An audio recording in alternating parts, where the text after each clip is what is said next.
আমরা স্যার টাইটি করে চুলটা লাগাই এক কাছে হ্যাঁ করতে হবে। হ্যাঁ ভিডিও ওই এদেরকেও টাইটু করা নিয়ে আসি না, এটা কিন্তু কাফি ভাই ইচ্ছে করলে করতে পারে। বুঝছেন?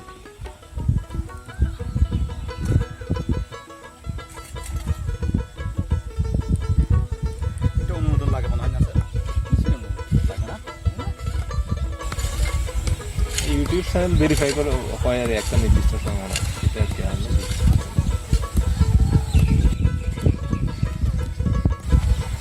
মানে পুরো বেডেই ইয়ে দিচ্ছেন, ছাড় দিচ্ছেন না?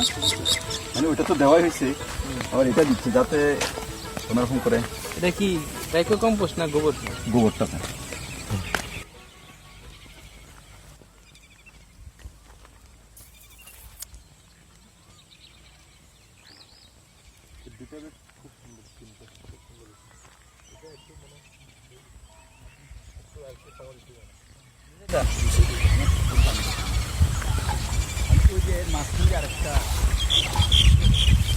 এগুলো কি দিচ্ছেন? গোবর দিচ্ছি।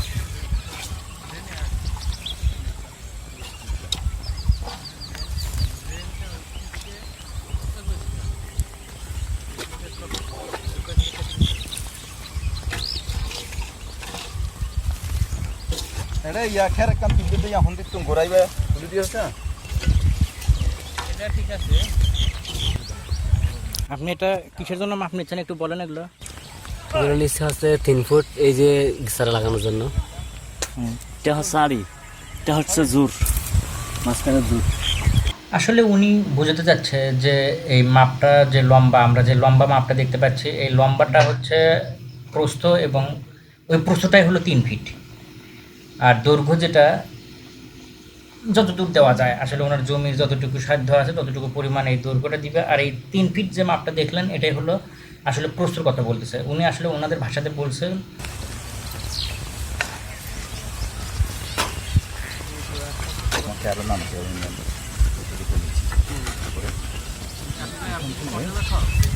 যেটা আসবে আমাদের আসেন আসেন,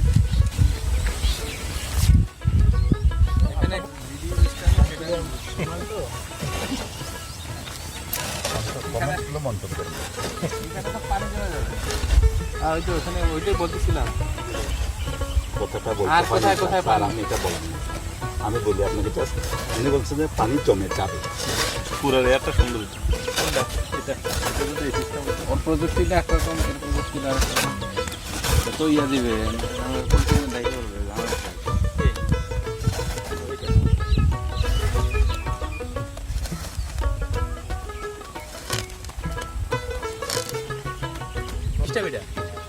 আপনি অনুমতি দিচ্ছেন নাকি? না না অনুমতি দিই না আমি। ডিস্টার্ব বলতে এই যে কলা বাগানে ঢুকার জন্য অনেকবার নিষেধ করছি। এখন ভিতরে ডিস্টার্ব মানে ওই তল দিয়ে ঢুকে যায়, এটাই তো ডিস্টার্ব। এখন সামনে দিয়ে আসা আর ভিতর দিয়ে আসা তো এর উপর আমরা মাল্চ পেপার ইউজ করব, ব্যবহার করব, যাতে আমাদের এখানে ঘাস আগাছা না উঠে। সালাম আলাইকুম স্যার। তারপরে হলো আমাদের যে সার আছে, সার ব্যবস্থাপনা এবং সেচ ব্যবস্থাপনা আমরা সহজে করতে পারবো, আমাদের খরচ কম হবে।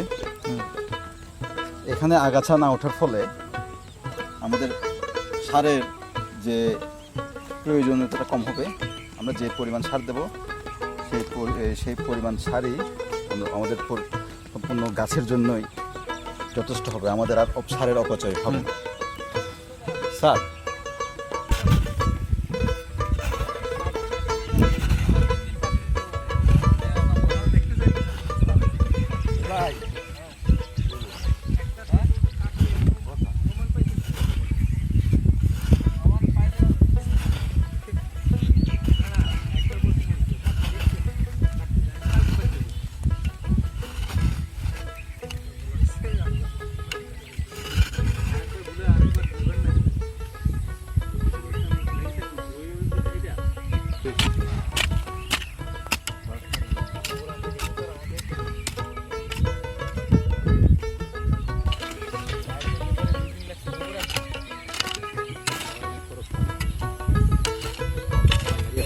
আসবে কতক্ষণে? আমি আমার বাসা ঢুকবো কেমনে? চাবি তোমার ওয়াইফের কাছে একটু দিয়ে দাও। হ্যাঁ আচ্ছা ঠিক আছে।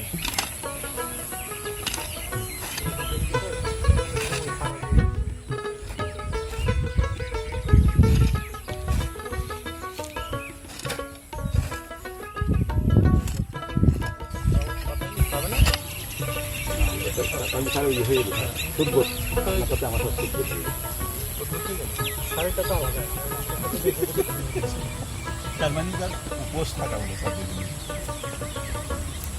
ঠিক বাকি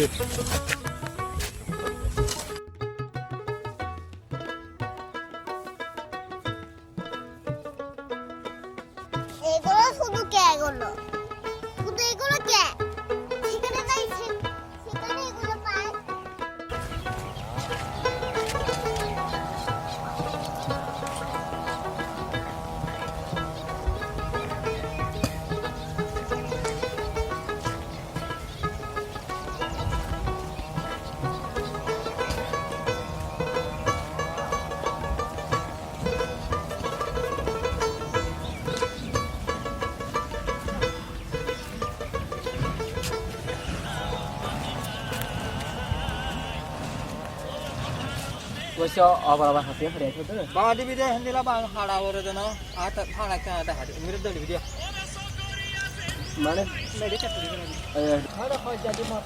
দর্শক, আপনারা কখনো এইরকমভাবে পেঁপে চারার জন্য গাছ বা পেঁপে লাগানোর জন্য এরকম বেড তৈরি করছেন কিনা আমার জানা নাই। তবে এখানে একটা পদ্ধতি আমরা দেখতে পাচ্ছি, যে পদ্ধতিটা আপনাদেরকে আমরা দেখাচ্ছি। এই লম্বা করে যে মাটি ড্রেনের মতো করা হয়েছে এবং একটু উঁচু উঁচু করা হয়েছে, এই উঁচু অংশটাতে আমরা পলিথিন দিয়ে মোড়ায় দেব বা ওনারা মোড়ায় দেবে। আর এই মোড়ানো পদ্ধতিটাই হলো আসলে মালচিং পদ্ধতি। মোড়ানোর জায়গার পর জায়গা মোড়ানো হয়ে গেলে তার মাঝে নির্দিষ্ট একটা দূরত্ব বলা হয় পেঁপে চারাগুলো লাগানো হবে। মালচিং পদ্ধতি। মালচিং পদ্ধতির মাধ্যমে চারা লাগালে চারার আশেপাশে যে মাটি থাকে সে মাটিতে কখনো ঘাস জন্মাতে পারে না। মালচিং পদ্ধতির এটা একটা ভালো বৈশিষ্ট্য আমার কাছে মনে হয়। যিনি এখানে চারা লাগাবেন তারা অনেক পরিশ্রম করে এই পদ্ধতিটি প্রয়োগ করে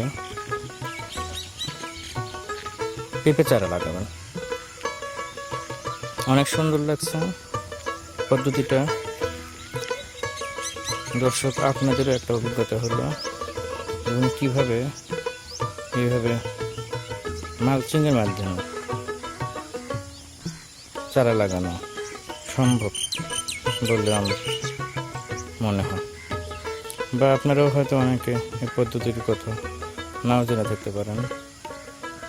তবে আমি আশা করি আপনাদের এই চারা লাগানোর সিস্টেমটা আপনাদের অনেক ভালো লাগবে। আমি গতকাল এসেছিলাম এই মালচিং পদ্ধতিটি কিভাবে A to Z কাজগুলো করা হয় এটা দেখানোর জন্য, কিন্তু রোদের তাপ বা সূর্যের কিরণ এতটা প্রখর ছিল যে বিরক্ত লেগেছিল আমাকে, তাপ সহ্য করতে পারছিলাম না। তাই আজ সকাল সকাল আমি চলে আসলাম এই পেঁপে চারার একটা প্রদর্শনী প্লট দেখাতে। এখন সূর্যের তাপ নাই বললে চলে, কারণ সকাল মাত্র কেবল 6টা বাজে। আমি একটু ভেতরে ঘুরে ঘুরে পদ্ধতিটা একটু দেখানোর চেষ্টা করি। অনেক সুন্দর লাগছে আমাকে এগুলো দেখতে। আশা করি আপনাদেরকেও অনেক ভালো লাগবে। দেখুন, এই যে এখানে মাটি দিয়ে মানে প্লাস্টিকটাকে একটু বেঁধে রেখেছে, মানে ধাক্কা দিয়েছে।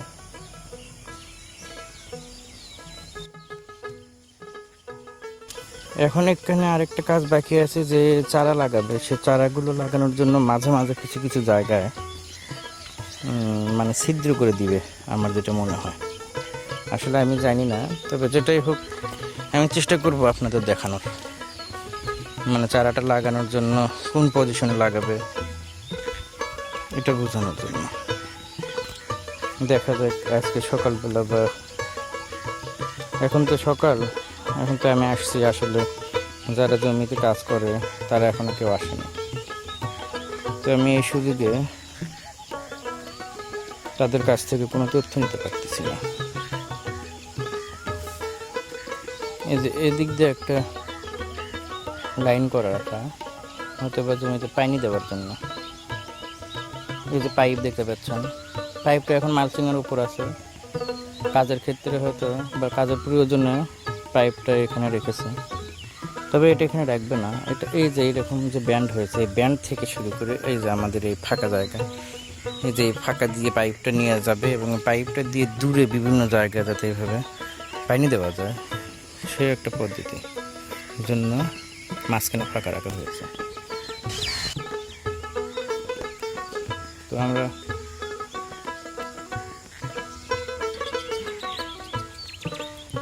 এখানে কিছু জায়গায় এখনো মালচিং করা হয়নি। আসলে মালচিং মানে আমি আসলে যেটা বুঝলাম যে প্লাস্টিকের কাভার দিয়ে এই যে মাটিটাকে ঢেকে দেওয়ার নামটাই হলো মালচিং। আপনারা অনেকে জানেন কি না জানি না, তবে ভিডিওটির মাধ্যমে হয়তো আপনারা দেখে এখন বুঝতে পারলেন যে যদি কারো পেঁপে লাগানো বা অন্যান্য সবজিও একইভাবে লাগানো যেতে পারে। এই যে সামনের কিছু অংশ, এই অংশতেও হয়তো বা এভাবে চারা লাগানো হবে। দেখা যাক জমিতে যারা চারা লাগাবেন তারা কতটুকু কীভাবে লাগায়, পরবর্তীতে আমরা ভিডিওতে দেখাবো ইনশাল্লাহ। ওকে।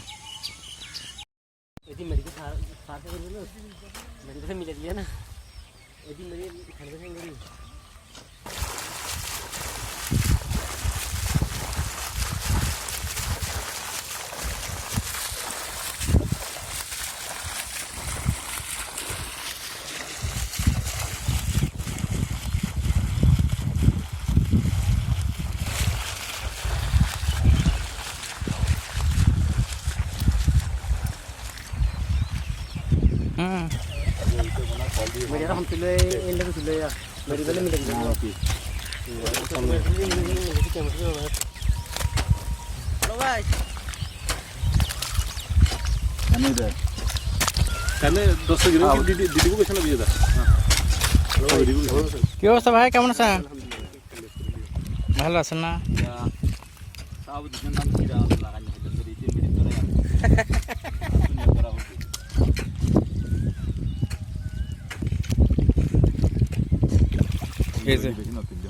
আমরা আমাদের পরে বলবেন, পরে বয়স দিবেন, তখন আপনার পাবো না তো, তাহলে আপনার টাইম নিয়ে নেই, আপনি কিছু একটা বলতে থাকেন।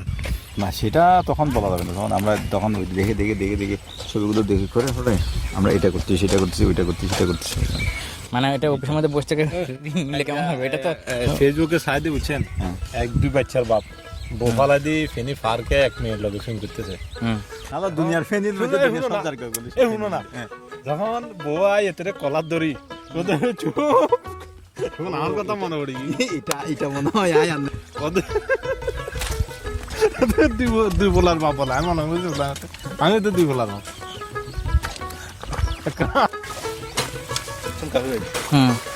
বাচ্চার গায়ে লাগলে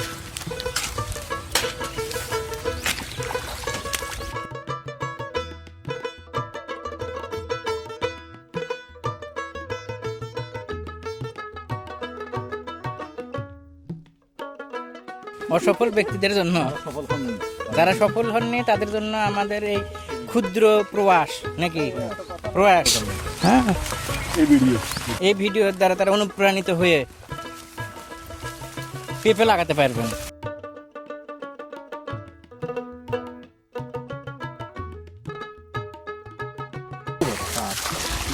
তো এখানে কি কি সার আমরা ইউজ করছি আমরা শুনবো আমাদের জমির যে উদ্যোক্তা, মানে এই প্রজেক্টের যে মালিক, এই প্রজেক্টের মালিকের কাছ থেকে আমরা এখন শুনবো এখানে তারা কি কি সার ব্যবহার করেছেন। ভাইয়া যদি আমাদের দিকে একটু সারের কথা বলতেন আমরা খুব উপকৃত হতাম। আমরা এখানে প্রচুর পরিমাণে জৈব সার ব্যবহার করেছি, এর মধ্যে গোবর সারটা বেশি। আর আমরা এখানে ভার্মি কম্পোস্ট ব্যবহার করেছি। রাসায়নিক সারের মধ্যে রয়েছে টিএসপি, এমওপি, তারপরে বোরন সার রয়েছে, জিঙ্ক রয়েছে, এর মধ্যে আবার ম্যাক্সার, ম্যাগনেসিয়াম ব্যবহার করেছি খুবই কম পরিমাণে। এই আর কি। আজ এ পর্যন্তই, কথা হবে অন্য কোনো দিন অন্য কোনো বিষয় নিয়ে, অথবা এই পেঁপে চাষের পরবর্তী স্টেপ নিয়ে আপনাদের মাঝে তুলে ধরবো। তো সে পর্যন্ত সবাই ভালো থাকুন, সুস্থ থাকুন, সবাইকে শুভেচ্ছা জানিয়ে শেষ করছি আমাদের আজকের পর্ব। আল্লাহ হাফেজ।